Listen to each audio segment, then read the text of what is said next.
अस्सलाम वालेकुम जी। चलते फिरते मैं आपको खुश आमदीद कहता हूँ। देखिए, सिंध हाई कोर्ट ने एक बड़ा हुक्मनामा जारी कर दिया है। गुलशन इकबाल ब्लॉक 4 में जितनी भी गैर कानूनी तामीरात है उसके खात्मे का जो है वो हुक्म दे दिया है।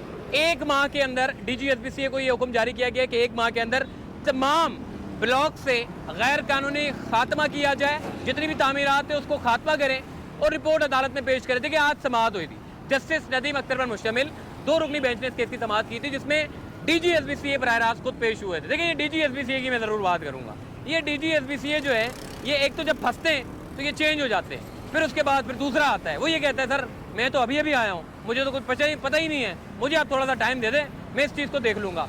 देखिए, जो समाअत थी वो ये थी कि गुलशन इकबाल में ब्लॉक 4 में गैर कानूनी तामीरात हो रही थी। दरख्वास्त गुजार ने अदालत से मौक़िफ़ इख्तियार किया कि जी इस गैर कानूनी तामीरात का खात्मा किया जाए। अदालत ने ये हुक्म दिया कि जी आप गैर कानूनी जो गैर कानूनी तामीरात उसका खात्मा करें। जो अफसरान थे, जो मुलव्विस अफसरान थे जिन्होंने इजाज़त दी, उनके ज़रा नाम लेके आए। ओ ये तो बड़ा काम हो गया, क्योंकि अक्सर यही होता है कि बेचारा गरीब पिसता है।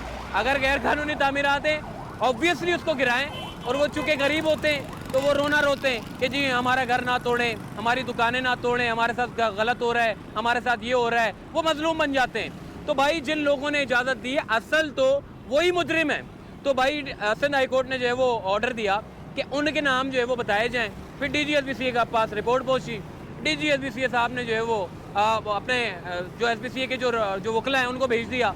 तो वो उन्होंने कहा कि जी सर वो हम जो है वो काम कर रहे हैं, बहुत जल्द जो है वो आपको हम रिपोर्ट पेश करेंगे और उनके नाम जो है वो पेश करेंगे। अदालत ने बरहमी का इज़हार किया। उन्होंने कहा बुलाएं अपने DGSBCA को और वो पेश होकर हमें ये बताएं कि जो अफसरान मुलव्विस थे इस गैर कानूनी तामीरात में, उनके नाम कहाँ हैं। फिर आज जो है वो DGSBCA साहब पेश हुए, उनको उनकी खूब सरजनिश हुई है। देखिए, DGSBCA की मैं एक बड़ी बात करूँगा। आम आदमी DGSBCA के दफ्तर में जाता है, वो दफ्तर में नहीं पहुँच पाता, वो PO उसका वैसे ही उसको कटा देता है, बोलते जी आपका काम हो जाएगा, जाओ आप। सही है, SBCA के पास पहुँचते ही नहीं है। ये ऐसे बैठे होते हैं ठाट बाट से, और यकीन माने ये सुप्रीम कोर्ट में पेश होते हैं, जी सर जी सर जी सर, ऐसे मतलब आप बोलेंगे कि यार कितना अच्छा DGSBCA कि अदालत के सामने कितने मासूम होकर पेश होते हैं। और एक DGSBCA जो अपने रूम में बैठा होता है एयर कंडीशन में, वो जो है वो ठाट बाट से बैठा होता है। तो ये DGSBCA के 2 चेहरे होते हैं भाई, ये तो साफ क्लियर बात है, चाहे वो कोई भी DGSBCA हो, चाहे वो अच्छा हो या चाहे वो बुरा हो।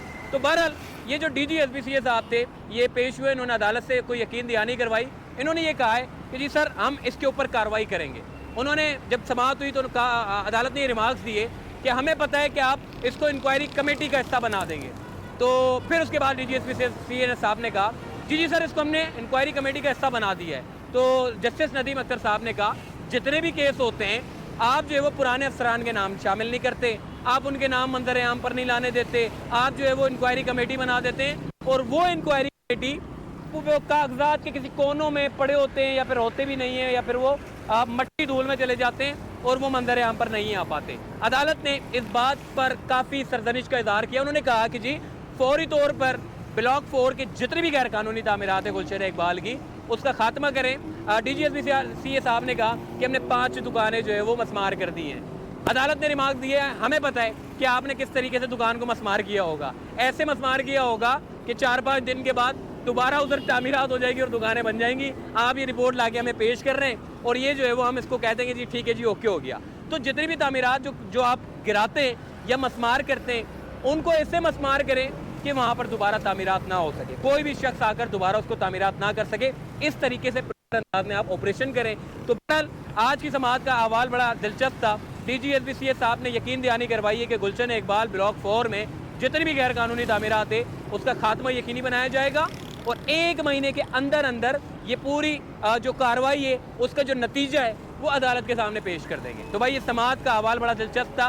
उम्मीद करते हैं कि DGSBCA साहब जो है वो इस कार्रवाई का जो है वो पूरा अमल दरामद करेंगे और अदालत में रिपोर्ट पेश करेंगे। बहरहाल रिपोर्ट अगर पेश नहीं करते तो वो अदालत जाने और DGSBCA जाने, तौहीन अदालत की दरख्वास्त लगेगी तो हो सकता है DGSBCA साहब घर भी जा सकते हैं, लेकिन बहरहाल ऐसा कभी हुआ नहीं है। लेकिन DGSBCA साहब बड़े ईमानदार आदमी है, मैं जानता हूँ उनको, बड़े अच्छे इंसान हैं, और इंशाअल्लाह वो कोशिश करेंगे कि शहर कराची के जितने भी जो गैर कानूनी तामीरात में मुलव्विस नीचे के जो अफसरान होते हैं उनके खिलाफ जो है वो कार्रवाई यकीनी बनाई जा सके, ताकि ये जो शहर है ये खूबसूरत रहे, बल्कि कॉन्क्रीट के जंगल ना बने, ये अच्छा बेहतरीन रोशनियों का खूबसूरत शहर जो है हमें देखने को नजर आए। अपना ख्याल रखिएगा। अल्लाह हाफिज़।